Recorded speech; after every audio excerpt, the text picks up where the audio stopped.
मानवी जीवन म्हटलं की एक गोष्ट अत्यंत साहजिकपणे आपल्यासोबत येते हं, आणि ती म्हणजे अपेक्षा. हं.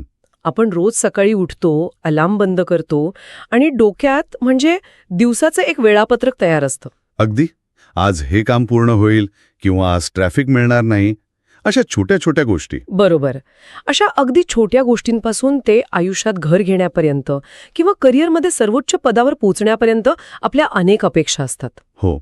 आणि कधी या अपेक्षा स्वतःकडून असतात, कधी आजूबाजूच्या लोकांकडून. तर कधी या संपूर्ण व्यवस्थेकडून असतात. पण वास्तव काय असतं? आपण अनेकदा पाहतो की लोक अक्षरशः दिवसाचे 14-15 तास काम करतात. ते हसल कल्चर नावाचं जे फॅड आलंय ना. हो, हसल कल्चरच्या नावाखाली जीवाचं रान करतात आणि तरीही ती हवी असलेली गोष्ट हातातून निसटून जाते. खरंय. असं का होतं? केवळ कठोर मेहनत किंवा प्रबळ इच्छाशक्ती पुरेशी नसते का? याच प्रश्नाचं उत्तर शोधण्यासाठी आज आपण या सखोल चर्चेत एका अत्यंत महत्त्वाच्या स्रोतावर बोलणार आहोत.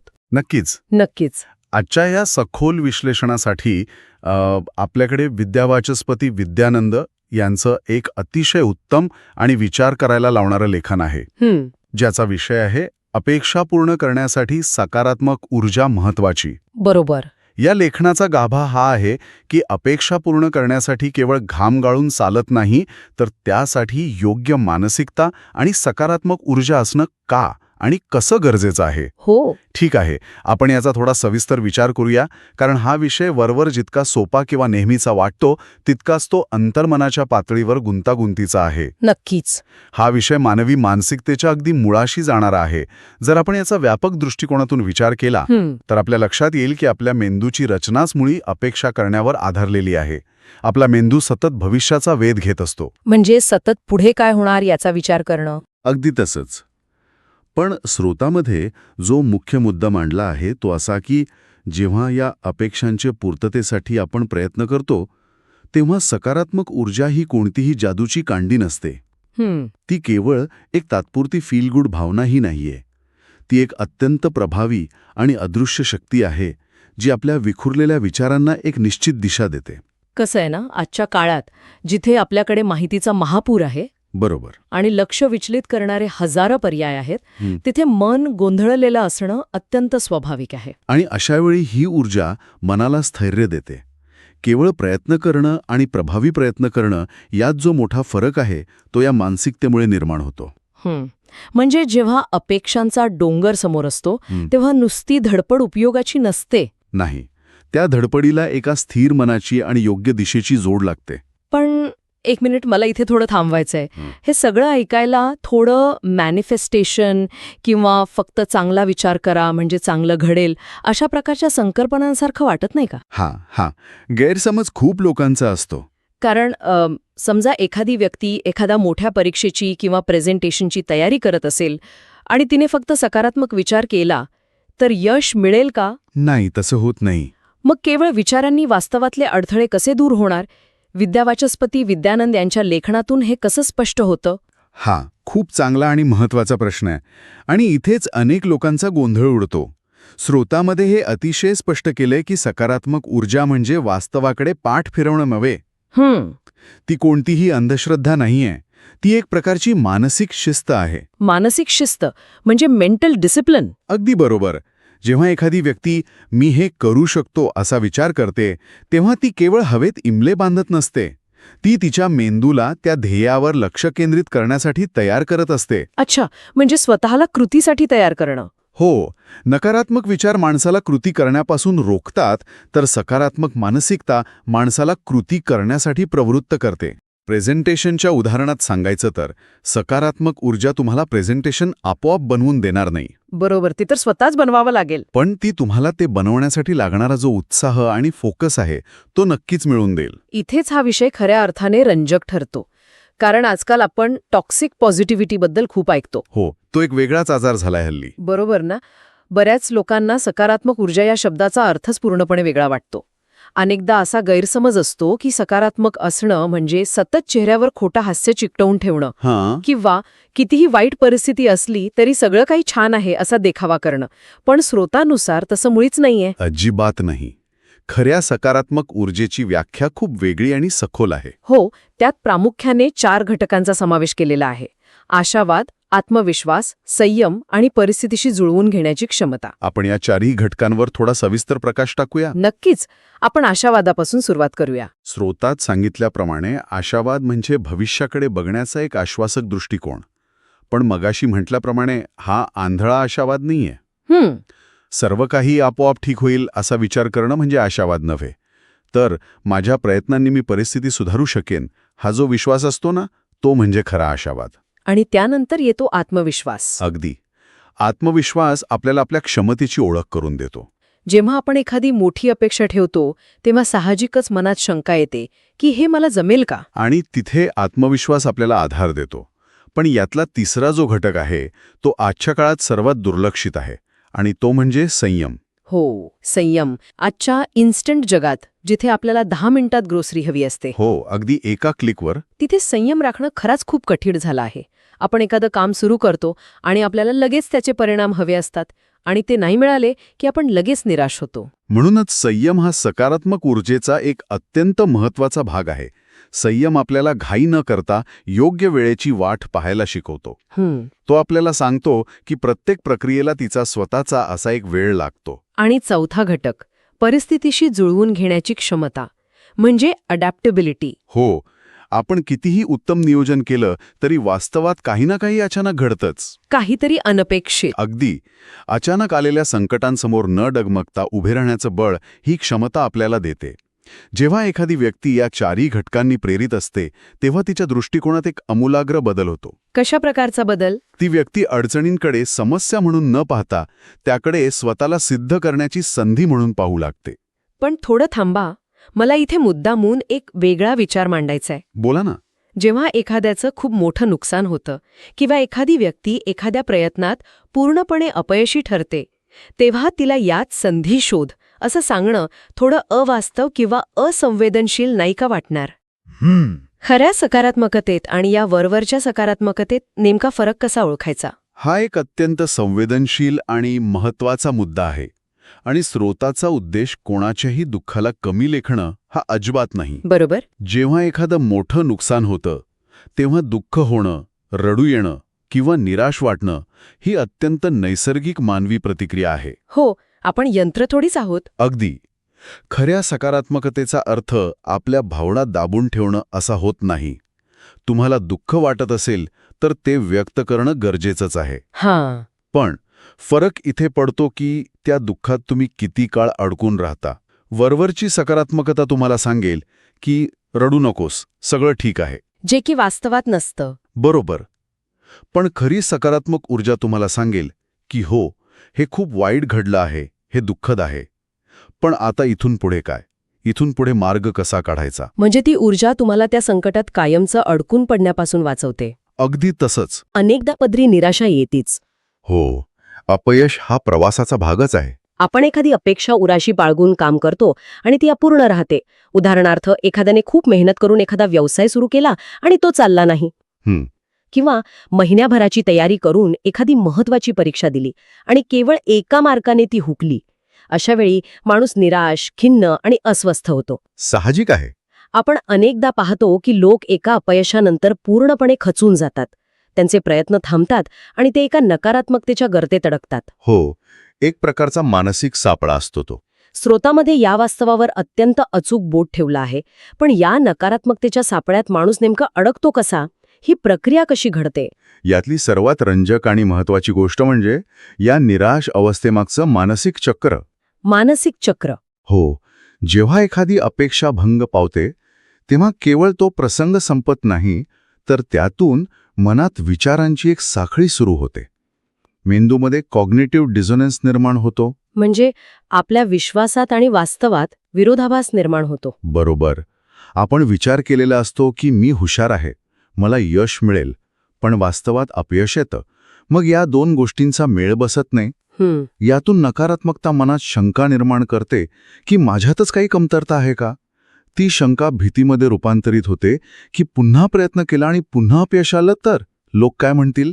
आणि सर्वात भयंकर म्हणजे ती असुरक्षितता वाढवते. हो, या शंका, भीती आणि असुरक्षितेच्या ओझ्याखाली व्यक्तीची कार्यक्षमता पूर्णपणे कोलमडून पडते. म्हणजे ते चक्र बनत जातं. मी परीक्षेत नापास झालो या एका घटनेवरून माणूस मी कशासाठीच योग्य नाही या निष्कर्षापर्यंत पोचतो. अगदी तसंच.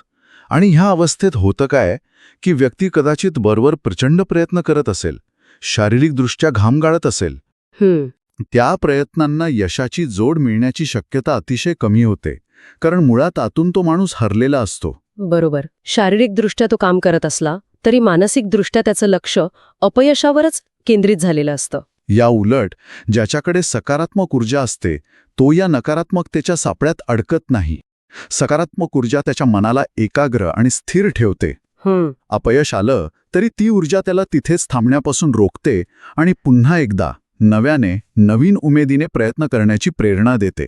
हाच तो फरक आहे जो एका अयशस्वी प्रयत्नाला आणि यशस्वी वाटचालीला वेगळा करतो. हे समजायला जितकं सोपं आहे तितकंच ते अंमलात आणायला कठीण आहे. ते तर आहेच. कारण विचार हेच आपले सर्वात मोठे मित्र किंवा सर्वात मोठे शत्रू बनू शकतात. पण सुदैवाने या स्रोतामध्ये केवळ समस्येची तात्विक चर्चा केलेली नाहीये, तर त्यावर अत्यंत व्यावहारिक आणि साधे उपायही सुचवले आहेत. हो, विद्यावाचस्पती विद्यानंद यांनी सकारात्मक ऊर्जा वाढवण्याचे काही अत्यंत सोपे मार्ग सांगितले आहेत. त्यातला पहिला मार्ग आहे नियमित आत्मचिंतन. स्वतःशी संवाद साधणं, आपल्या चुका आणि बलस्थानं ओळखणं. दुसरा मार्ग आहे चांगलं वाचन. तिसरा मार्ग म्हणजे प्रेरणादायी व्यक्तींच्या सहवासात राहणं. आणि चौथा मार्ग म्हणजे कृतज्ञतेची भावना जपणं. हे चारही मार्ग खूप प्रभावी आहेत. पण इथे मला एक प्रश्न विचारायचा आहे. कृतज्ञता म्हणजे ग्रॅटिट्यूड हा शब्द आजकाल कॉर्पोरेट जगात किंवा सेल्फ हेल्प पुस्तकांमध्ये खूप वापरला जातो. हो, खूपच. अनेकांना हा फक्त एक बझवर्ड वाटू शकतो. खरंच कृतज्ञता व्यक्त केल्याने मानसिकतेत इतका मोठा बदल होतो का? हा खूप महत्वाचा मुद्दा आहे. कृतज्ञता हा नुसता बझवर्ड नाहीये, तर त्यामागे एक भक्कम मानसशास्त्र आहे. कसं? जेव्हा आपण सतत माझ्याकडे काही नाही किंवा माझ्या कोणत्या अपेक्षा पूर्ण झाल्या नाहीत यावर लक्ष केंद्रित करतो, तेव्हा आपला मेंदू सतत अभाव किंवा कमतरता शोधत असतो. पण जेव्हा आपण कृतज्ञतेचा सराव करतो, म्हणजे जे आपल्याकडे आहे त्याबद्दल कृतज्ञता व्यक्त करतो, तेव्हा आपण जाणीवपूर्वक आपल्या मेंदूचं लक्ष अभावाकडून समृद्धीकडे वळवतो. अच्छा, म्हणजे आपला दृष्टिकोन बदलतो. अगदी. यामुळे मेंदूतील ताणाची पातळी कमी होते आणि नवीन गोष्टी शिकण्याची किंवा नवीन मार्ग शोधण्याची क्षमता वाढते. आणि मी जो सहवासाचा मुद्दा मांडला तोही तितकाच महत्वाचा आहे. हो, आपण ज्या 5 लोकांच्या सानिध्यात सर्वात जास्त वेळ घालवतो त्यांच्या विचारांची सरासरी म्हणजे आपले विचार असतात, असं मानसशास्त्रात मानलं जातं. बरोबर. जर तुमच्या आजूबाजूला सतत तक्रार करणारे लोक असतील तर तुमच्यातही तीच ऊर्जा संक्रमित होते. हे खूपच लॉजिकल आहे. पण स्रोतामध्ये आणखी एका गोष्टीचा उल्लेख आहे जो बऱ्याचदा आपण अशा मानसिकतेच्या चर्चांमध्ये विसरतो, आणि तो म्हणजे आपलं शारीरिक आरोग्य. हा खूप कळीचा मुद्दा आहे. बऱ्याचदा आपण फक्त विचारांवर लक्ष केंद्रित करतो आणि शरीराकडे दुर्लक्ष करतो. पण शांत मन आणि निरोगी शरीर यामुळेच सकारात्मक विचारांची निर्मिती होते, हा सिद्धांत इथे अधोरेखित करण्यात आला आहे. हो. मला इथे हे समजून घ्यायचंय की समजा एखाद्याची झोप पूर्ण झाली नाहीये किंवा तो शारीरिकदृष्ट्या खूप थकला आहे, तर त्याचा थेट परिणाम त्याच्या इच्छाशक्तीवर किंवा सकारात्मक राहण्याच्या क्षमतेवर होतो का? नक्कीच होतो. म्हणजे अपुरी झोप ही इच्छाशक्तीच्या अभावासारखीच काम करते का? 100%. आणि हे विज्ञानांनी सिद्ध केलं आहे. शरीर आणि मन या एकाच नाण्याच्या 2 बाजू आहेत. जेव्हा शरीराला पुरेशी झोप मिळत नाही किंवा योग्य आहार मिळत नाही, तेव्हा शरीरात कॉर्टिसॉल सारख्या स्ट्रेस हॉर्मोन्सची पातळी वाढते, ज्यामुळे ताण वाढतो. हो. आणि यामुळे मेंदूचा जो भाग तार्किक विचार करण्यासाठी आणि भावनांवर नियंत्रण ठेवण्यासाठी जबाबदार असतो, ज्याला आपण प्रीफ्रंटल कॉर्टेक्स म्हणतो, त्याची कार्यक्षमता कमी होते. म्हणजे आपण भावनिकदृष्ट्या अधिक अस्थिर होतो. अगदी. अशा शारीरिक अवस्थेत मन शांत राहूच शकत नाही. आणि मन जर अस्वस्थ असेल, चिडचिडे असेल, तर सकारात्मक ऊर्जा निर्माण होणं अशक्यच आहे. खरंय. आपण कितीही प्रेरणादायी पुस्तके वाचली तरी जोपर्यंत शरीराची मूलभूत गरज पूर्ण होत नाही, तोपर्यंत मेंदू सकारात्मक विचार करू शकत नाही. म्हणजे सकारात्मक ऊर्जेच्या निर्मितीसाठी नुसते चांगले विचार करून चालत नाही, तर आपल्या शरीराची आणि मानसिक स्वास्थ्याची तितकीच काळजी घ्यावी लागते. हो, हा पाया आहे. हा मुद्दा खरोखरच खूप प्रॅक्टिकल आहे, कारण आपण बऱ्याचदा बाह्य परिस्थितीवर नियंत्रण मिळवण्याचा आटोकाट प्रयत्न करत असतो. परिस्थिती अनुकूल असली की मी हे काम करेन, माझा बॉस चांगला वागला की माझं काम चांगलं होईल, किंवा सगळं काही सुरळीत असेल तेव्हाच माझ्या अपेक्षा पूर्ण होतील, असा एक सर्वसाधारण समज असतो, जो की पूर्णपणे चुकीचा आहे. बरोबर. स्रोतातून मिळणारा धागा पकडून सांगायचं तर नेहमी बाह्य परिस्थिती आपल्या बाजूने असणं किंवा अनुकूल असणं अजिबात आपल्या हातात नसतं. कधीच नसतं. ट्रॅफिक, अर्थव्यवस्था, इतर लोकांचं वागणं यावर आपलं कोणतंही नियंत्रण नसतं. बाहेर कितीही वादळ असली तरी अंतर्मनातील ऊर्जा अधिक महत्वाची ठरते. हाच या संपूर्ण विश्लेषणाचा गाभा आहे असं मला वाटतं. अगदी बरोबर. आणि म्हणूनच बाह्य परिस्थिती विरुद्ध अंतर्मनाची ऊर्जा हा संघर्ष नेहमीच महत्वाचा ठरतो. ज्या व्यक्तीच्या मनात सकारात्मकतेचं बीज घट्ट रुजलेलं असतं ती व्यक्ती प्रतिकूल परिस्थितीतही कधीच हातबल होत नाही. बाह्य परिस्थिती ही एखाद्या अंधाऱ्या खोलीसारखी असू शकते, आणि सकारात्मक ऊर्जा, ती सकारात्मक ऊर्जा त्या खोलीत स्वतः घेऊन जाणाऱ्या दिव्यासारखी असते. क्या बात है. खूप सुंदर उदाहरण आहे हे. बाहेरून कितीही नकारात्मकता आली तरी ती व्यक्ती स्वतःच्या अंतर्मनातील प्रकाशाने मार्ग शोधून काढते. आणि सर्वात महत्वाची गोष्ट म्हणजे अशी सकारात्मक ऊर्जा असलेली व्यक्ती अपयशाला कसा प्रतिसाद देते हे पाहणं रंजक असतं. सर्वसामान्य विचारसरणी अपयश आलं की त्याला शेवट मानते, इथेच सर्व संपलं असा विचार करते. बरोबर. पण सकारात्मक ऊर्जेने भरलेली व्यक्ती त्या अपयशाकडे एक डेटा म्हणून पाहते. एक प्रकारची माहिती. हो, काय चुकलं हे शोधण्याची ती एक संधी असते. ती व्यक्ती अपयशाला शेवट न मानता ती पुढील यशाची पायरी मानते. हा दृष्टिकोनातील बदल केवळ आणि केवळ अंतर्मनातील सकारात्मक ऊर्जेमुळेच शक्य होतो. तर या सगळ्याचा नेमका अर्थ काय होतो? आपण आत्तापर्यंत जी सखोल चर्चा केली त्यातून विद्यावाचस्पती विद्यानंद यांच्या लेखनाचा जो अंतिम निष्कर्ष निघतो तो अतिशय स्पष्ट आहे. जीवनात जर अपेक्षा पूर्ण करायच्या असतील तर सकारात्मक ऊर्जेची जोपासना करणं हा कोणताही पर्याय नसून ती एक अत्यंत निकडीची गरज आहे. अगदी. केवळ सकारात्मक विचार, त्या विचारांना जोडणारा सातत्यपूर्ण प्रयत्न आणि आपल्या क्षमतांवरील अढळ आत्मविश्वास या 3 खांबांवरच आपण आपल्या अपेक्षांची इमारत उभी करू शकतो. नक्कीच. आजच्या या माहितीच्या ओझ्याखाली दबलेल्या आणि सतत धावपळ असणाऱ्या जगात, जिथे सोशल मीडियामुळे आपण सतत इतरांशी आपली तुलना करत असतो, हो, तो एक वेगळाच ताण आहे. तिथे बाहेरच्या आवाजापेक्षा स्वतःची अंतर्गत ऊर्जा कशी ओळखायची आणि ती कशी वाढवायची हे समजून घेणं अत्यंत उपयुक्त आहे. नक्कीच. ही चर्चा आपल्याला स्वतःच्या आत डोकावून पाहण्याची एक उत्तम संधी देते. खरंय. पण या सर्व विश्लेषणाच्या शेवटी स्रोतातील माहितीवर आधारित एक नवीन आणि अत्यंत महत्त्वाचा प्रश्न निर्माण होतो. कोणता? आपण पाहिलं की सकारात्मक ऊर्जा आपल्याला प्रतिकूल परिस्थितीशी जुळवून घ्यायला, अपयशातून धडा घ्यायला आणि नवीन मार्ग शोधायला मदत करते. हो, हे आपण सविस्तर पाहिलं. पण समजा एखादी व्यक्ती एखादी अपेक्षा पूर्ण करण्यासाठी सातत्याने प्रयत्न करत आहे आणि तरीही सतत अपयशच पदरी पडत आहे. अशा वेळी सकारात्मक ऊर्जा ही फक्त तोच उद्देश साध्य करण्यासाठी नवीन मार्ग शोधण्यापुरती मर्यादित असते. म्हणजे तीच गोष्ट मिळवण्यासाठी वेगळे प्रयत्न करणं. हो, की ती ऊर्जा आपल्याला इतकी प्रगल्भ बनवते की आपण थांबून विचार करू शकतो की ज्या अपेक्षा आपण उराशी बाळगून आहोत त्या खरोखरच आपल्यासाठी योग्य आहेत का? अरे बापरे, हा खूपच खोल विचार आहे. की आता तो मार्गच नव्हे तर ती अपेक्षाच बदलण्याची वेळ आली आहे. सकारात्मकतेचा हा खरा कस असू शकतो, नाही का? या विचारावर नक्की मनन व्हायला हवं.